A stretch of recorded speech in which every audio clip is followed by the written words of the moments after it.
Hello, and welcome to the Cryptid Room podcast. My name's Elise. And my name's Anna.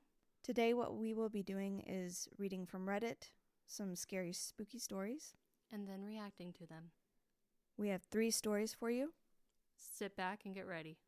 Okay, we're going straight into this. This is, I would probably say, the least scary story. It was by somebody that was deleted, so we don't know who this is or what their responses are, so there will be no responses from them. All right. So this is from a subreddit, asking if they've had any scary stories. My cousin and I recall this experience at our grandma's house that I had blocked out of my mind. Her grandma was bedridden at the time and the only one living in the house. We were laying in bed watching a show. Bedroom door was cracked. We could hear her grandma snoring lightly. Her room was only separated from ours by the bathroom. I get sick to my stomach thinking about this next part. We started hearing footsteps in the hall. We immediately thought her grandma had gotten out of bed, but we could still hear her snoring. The footsteps were slow and heavy, then got closer. I was truly paralyzed with fear. My cousin sidestepped to the door and quickly closed it with a fully outstretched arm. When we told my aunt the next day, she said, "Yeah, imagine how I felt growing up there. They won't hurt you." We had heard stories of the house being haunted, but that was our only first-hand experience. Truly terrifying. I've heard people walking around before. You've heard those footsteps? Yeah. Random noises in the house. And I saw a post one time where it was, as you get older, you get more relieved if it's a paranormal experience. Because if not, then your house is breaking down, and that's an even scarier situation. Right? That is very terrifying. I think I remember a time when I was in Missouri visiting my best friend, and she had gone out with her family to some event. I can't remember what it was. But when they were gone, I could hear footsteps up in the second story. So it was right above me, and it wasn't her cats or anything. It wasn't anything like that. It was actual footsteps, and it freaked me out. For our next story, it is a little bit longer, and there's maybe one comment that I'll read after that. So if we're ready to go, it is a Sasquatch story. I was hiking Sourdough Mountain in the North Cascades. It's a pretty grueling hike, like 13 miles and 6,000 feet of elevation gain. I met a random couple at the trailhead and we hiked together. Halfway up the mountain, at a small clearing, I hear a tree knock. Then 2 more tree knocks. I could not believe what I was hearing. It was like someone banging on a tree with a baseball bat. If you've ever hiked an actual mountain, the notion that someone is off trail, way deep in the timber, pranking someone by banging trees is insane while you're 3 hours up the side of a steep mountain. Anyways, nothing else happened and we reached the peak at about 3:30 p.m. There were a few hikers coming down the mountain as we started pretty late in the morning, so we were the last ones on the mountain. After enjoying the view, we started our way back down the switchbacks. The couple was hiking quickly, so I fell behind as I was enjoying the views and the berries and just the entire experience. The couple disappeared from view and I was totally alone. Now I know you're supposed to make noise while hiking as there are tons of bears up there, so I was singing a little song to make noise, when all of a sudden I hear rustling and footsteps over my right shoulder. It sounded bipedal, but I knew there were no people behind me, so it freaked me out a bit. Then the footsteps would mirror mine. I would stop, and then the rustling stopped. I would start, and they would start again. This really creeped me out, but I still had no idea what it was. Then the entire forest went totally silent. It was like a heavy blanket over the atmosphere. No wind, no birds, no bugs, nothing. This was the creepiest moment I had ever experienced until shortly after, when suddenly it felt like I was being watched. It was such a strong feeling, It was like two laser beams burning into the back of my head. It felt like I was a prey animal, and some predator was about to attack me. Total instinctual fear. I continued hiking and turning around to see what it was, but saw nothing. I turned around a few times until I reached a small clearing in the trees and turned and looked. And there it was, sitting about 80 yards away up in the mountain. It was sitting or standing, not exactly sure because the bottom half was covered by leaves and bushes, but there it was. A giant, hairy man-gorilla-looking creature. It was dark brown and had long hair all over it. Didn't look like fur, looked like hair. Massive shoulders. It looked like an old-school football player with the pads on. No neck. It looked like the head had a slight conical shape to it. Huge eye sockets, brow ridge, huge dark eyes. Couldn't see any whites, but it was 80 yards away, and I was in shock. I couldn't believe it was real. I was in shock and awe, and I stared at the thing.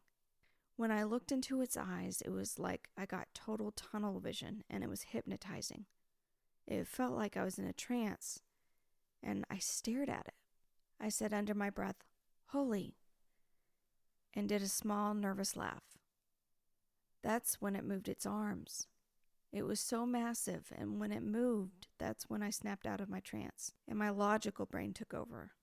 And the most intense fear and dread washed over me as I thought, that's a massive wild animal, and I have no idea what it's thinking or what it wants. In parentheses, it says, the entire visual experience from the moment I saw it to the moment I turned around and left must have only been 1 minute, maybe 45 seconds, but it felt like hours. It couldn't have been more than 1 minute in real time. Then end parentheses. It felt like I was about to die or get eaten. I just turned quickly and continued hiking down the mountain. I just turned away and left, and I didn't hear anything after that. I ran down the mountain so fast. What was supposed to take 2.5 to 3 hours took me an hour and a half. I didn't stop running until I got to my car. Then in response to someone saying that's terrifying, they said, the silence is truly horrifying. It makes no sense for so much land area to become totally silent. It really freaked me out because I had never heard a forest go quiet to that extent. All right. Thoughts? I feel like in that kind of situation, I don't think my bladder would have held up. That, like any wild animal out in the woods, Oh, yeah. would just absolutely terrify the ever-loving crap out of me, and except maybe like a little chipmunk or something, you know? But yeah, no, yeah, I would not have been able to hold my bladder, and I think I probably would have died on the spot. Probably. But you know, I'm terrified of bears.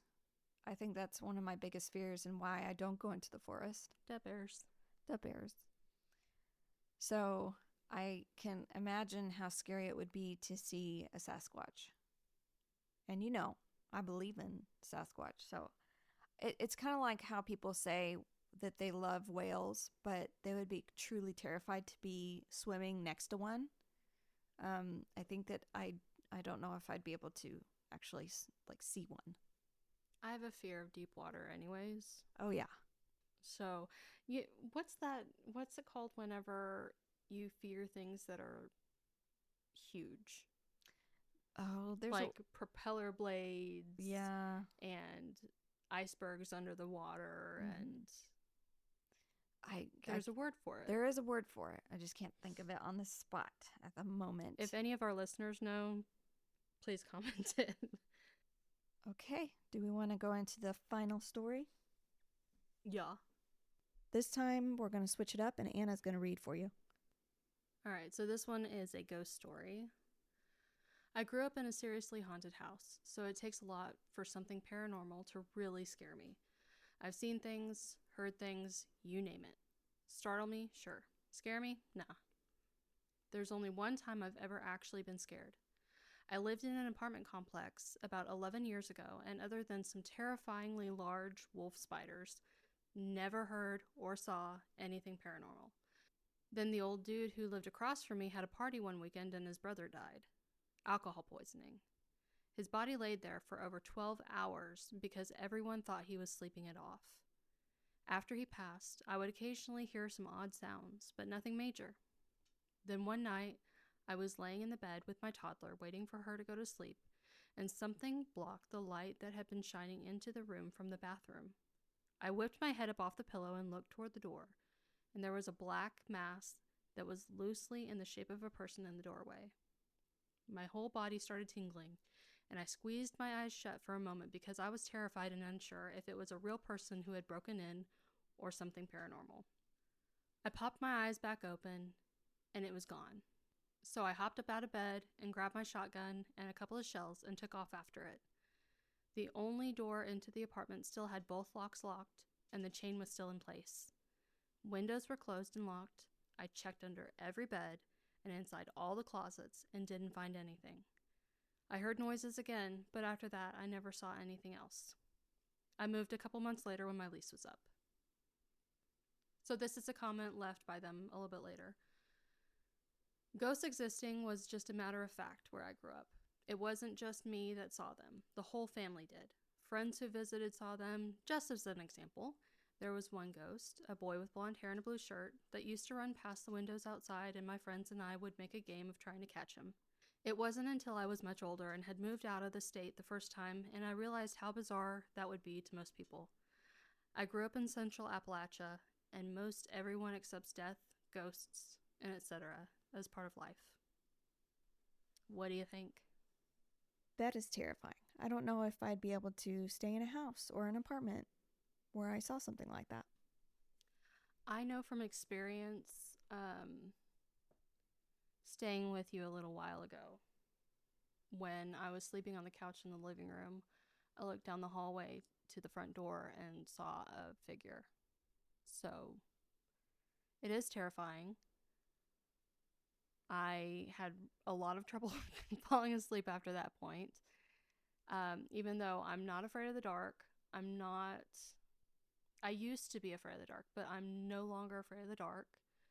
And I have been at peace for a while with seeing things like in shadow form and stuff like that. So I that one that one figure at the end of the hallway in front of the front door just terrified the bejesus out of me, and I had to hum I had to hum sleep token songs in my head to get my mind off of it.